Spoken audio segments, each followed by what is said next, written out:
Добро утро. В началото накратко ще се опитам да изясня основния препъникамък, въпреки че чух, че го коментирахте. Висшия съдебен съвет по всичко личи ще бъде разделен на две колегии, съдийска и прокурорска. И тук обаче идва проблема с прокурорската. Знаете, преди време, в края на септември, при така наречения исторически компромис, като че ли всички се разбраха, че прокурорската колегия ще бъде разделена, членовете в нея ще бъдат разделени поравно. Т.е. професионално избраните ще бъдат равни на броя на избраните от парламента. Малко по-късно обаче, т.е. миналата седмица, на комисия изведнъж беше прокарана поправката на АБВ, според която професионалната квота надделява, т.е. прокурорите ще бъдат повече, т.е. те ще могат да взимат главно решенията в тяхната колегия. Това ще бъде основният проблем тук. Нещо, което знаете, искаха и от ДПС, нещо, което е желание и на прокуратурата. Затова към събеседниците ни сега, това ли ще бъде основната ябълка на раздора днес и какво ще се случи, господин Караджов, от тук нататък, ако промените, които искаха реформаторите, не бъдат приети? Правилно сте отгаднали спора. Наистина към днешна дата имаме едно ново предложение, което образно казано е торпедо, насочено срещу вече конституираното още през юли конституционно мнозинство около текстовете за промени в Конституцията.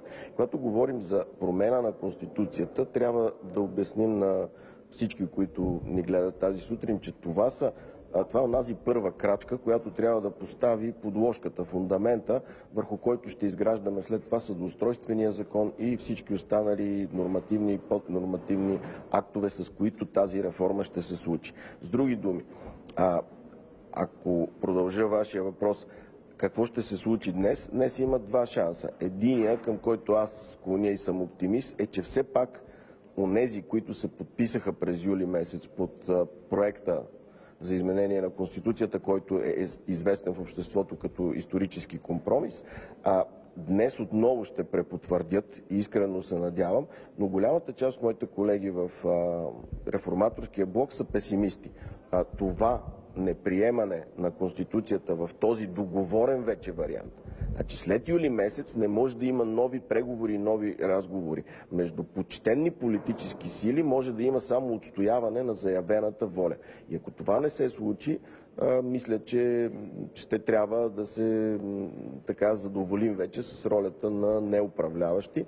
Това би бил един логичен изход от неприемането на нашите предложения. Това позиция на реформаторския блок ли е или само на една част от него? Да не се окаже, че историческия компромис ще стане още по-голям и реформаторите все пак ще останат в управлението, ако не бъдат приети техните искания? Точно това няма да се окаже. Мисля, че на по-голямата част от реформаторския блок депутатите имам предвид, но както знаете, Българския институт на народен представител е абсолютно автономна воля на всеки един от колегите, така че предстои да видим резултата, чак тогава предстои да се съберем. Но предварителните заявки са за определено мнозинство на тези, които няма да могат да продължат напред.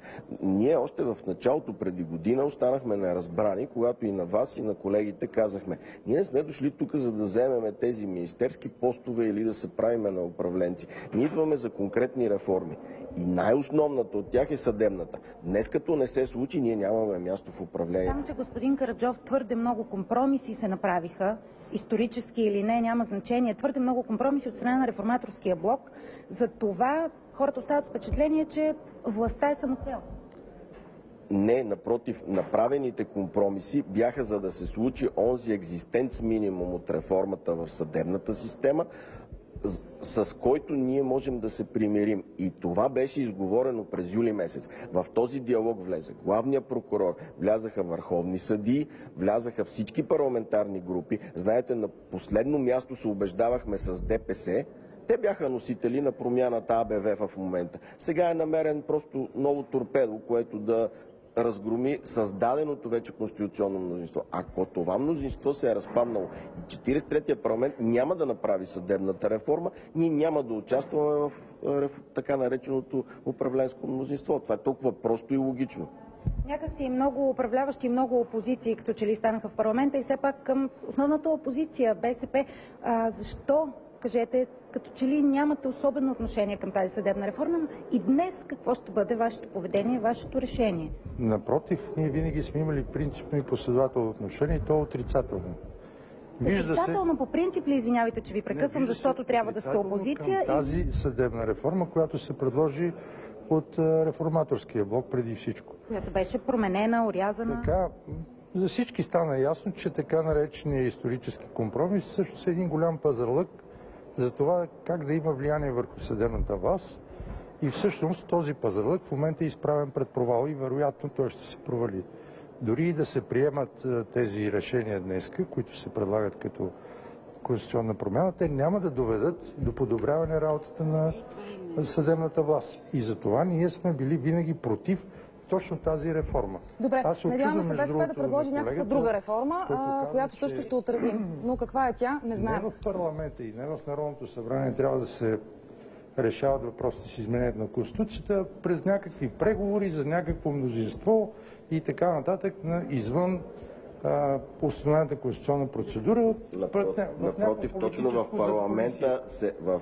в парламента се състояха преговорите през юли и те трябва да останат на нивото от юли месец. Тоест не може сега по нелегален начин да обсъждаме... Аз ви предлагам спора да продължи все пак в зала.